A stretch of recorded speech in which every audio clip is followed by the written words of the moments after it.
Nama saya Safira Mandasinaga dengan NIM 210305025. Saya dari grup 3 PAS 1. Di sini saya akan menjelaskan tentang protein pada berbagai bahan pangan, terutama pada tepung segitiga biru, telur ayam, dan susu kambing. Protein merupakan polimer dari asam amino yang dapat dihubungkan bersama dengan ikatan peptida. Mereka bisa juga disebut dengan sebutan polipeptida. Protein merupakan sebuah konstituen utama di dalam makanan.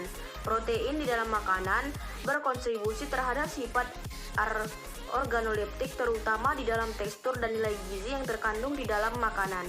Protein ikut serta di dalam pembentukan jaringan yang sangat berlimpah di dalam otot dan jaringan tumbuhan.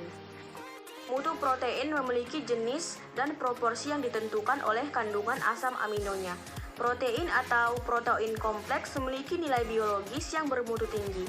Protein yang bermutu tinggi akan mengandung semua varian asam amino esensial dalam porsi yang diperlukan untuk dilakukannya dalam proses pertumbuhan. Hewan merupakan protein kompleks, tetapi tidak dengan gelatin. Asam amino triptofan kurang di dalam gelatin. Juga terkandung di dalam tepung terigu. Tepung terigu dalam pembuatan kue memiliki dua bentuk kandungan protein yang sangat penting dalam proses pembuatan kue tersebut. Protein gluten yang berfungsi sebagai penentu susunan produk kue yang dapat menguatkan dalam ketegangan kepada gluten. Gizi yang terkandung di dalam tepung terigu dari kadar airnya adalah 13%. Sedangkan kandungan protein pada tepung terigu yaitu 12-13%. Kadar hidrat arang yaitu sebesar 72-73%. Kadar lemak kue yaitu sebesar 11:12. Protein juga terdapat pada telur ayam. Kapasitas busa yang terkandung di dalam telur putih ayam yaitu cairan larutan protein encer dengan 84-89%. Telur juga mengandung sejumlah kecil karbohidrat, mineral, dan vitamin. Telur ayam memiliki penyusun protein yang sangat besar. Penyusun di dalam protein telur ayam yaitu lebih dari 90% bahan kering putih telur. Protein di dalam telur merupakan salah satu protein yang memiliki kualitas terbaik dan memiliki nilai biologis 100. Inilah yang banyak digunakan dalam standar dan nilai rasio esensial protein. Menggunakan putih telur sebagai standar protein. Kandungan protein dalam telur yaitu sekitar 12,9%.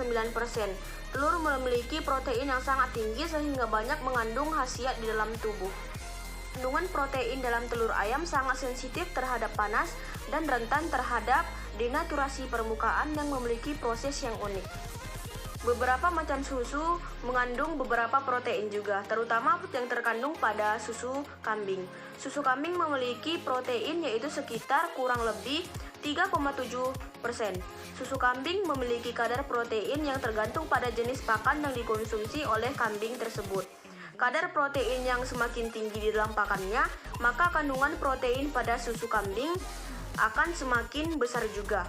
Protein pada pakan biasanya bersumber atau berasal dari konsentratin. Ketersediaan asam amino di dalam pakan menyebabkan peningkatan sintesis pada protein susu kambing. Protein yang terkandung di dalam bahan pangan yang dapat dikonsumsi oleh manusia akan menyerap terlebih dahulu ke dalam usus dengan bentuk asam amino. Terkadang asam amino yang merupakan peptida dan protein yang memiliki molekul yang kecil juga dapat diserap oleh dinding usus dan diserap ke dalam pembuluh darah.